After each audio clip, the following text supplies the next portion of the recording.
Hi, I'm Newton Key, and I'm in the History Department at Eastern Illinois University. I'm a British historian, that is to say I work on England, Scotland, Wales, and Ireland, and most recently done a little work on the colonies in America.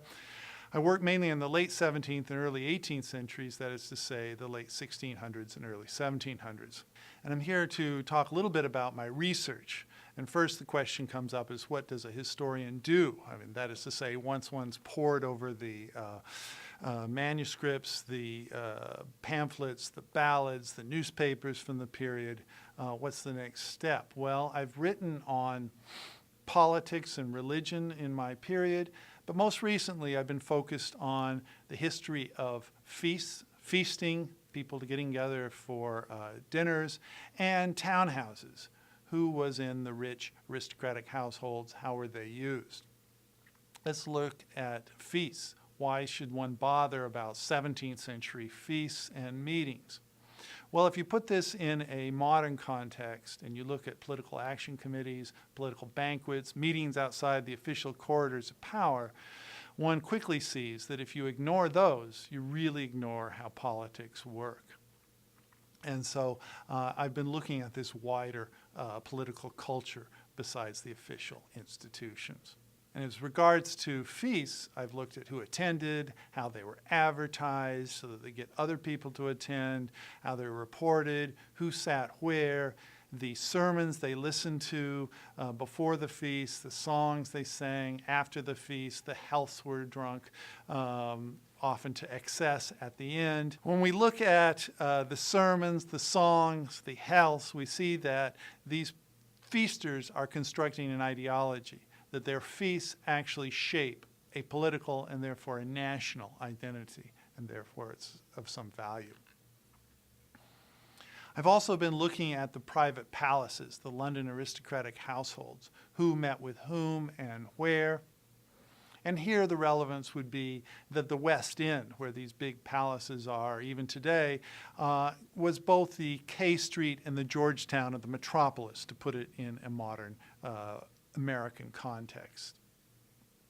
Now, as far as the noble households, does it matter who was in them? Well, to give you just one example, the Earl of Shaftesbury lived at Thanet House, and in Thanet House, one of the people working for him and lived with him was John Locke. John Locke, about the time that he lived at Thanet House, wrote his Two Treatises of Government, which was used by Thomas Jefferson later in our own revolution. I'm also interested at the elite meeting the non-elite. In other words, to change policy, one needs to mobilize people beyond your close coterie, your close connections. How do the plebeians, the commoners, meet them? Here I'm looking at some anti-government plots, who met with whom and where. When one tries to make sense of the plotting in the 1680s, the issues are quickly familiar to us in the 21st century. Informants seek to save themselves by informing on others. There's lots of information, but of course much of it is lies. So the question is, for the historian, what can we do with all this material? Here I've been focusing on the mechanics. Who do they say met with whom, and in what places, what rooms, as these are the material that's least likely to be lied about. And I've been constructing a network of these plotters. Okay, that's the specific information, the detailed research I do, but historians also need to step back from time to time and view the wider picture. And here I'm trying to take my material to a wider context, take this story to a wider public. And I've done that this year by publishing the second edition of two books. First, a narrative history covering nearly 3 centuries of English and indeed British history. Early modern England, 1485 to 1714, a narrative history. I co-authored this with Robert Buchholz, a great professor of history up at Loyola in Chicago, and both of us saw the need for such a work in our courses, something that would be accessible to American students who hadn't necessarily had this in grade school. We also wanted to retell those stories that brought us to the subject in the first place. Stories like Henry VIII using different advisors and then having them executed when he was finished. stories like Elizabeth I cobbling together a navy to meet the Armada, Charles I deciding to defend himself at his own trial and eventual execution, and Oliver Cromwell reluctantly trying to shape religious and political policy in England, but also overseeing savage butchery in Ireland. Finally, we also wanted to add some of the great work that's been done in the last 30 years by social historians. And the chapters on social history are some of the most exciting and indeed longest chapters of the new textbook. Now, this textbook is also a work of research, and it has been accepted as such to some degree as a reference work.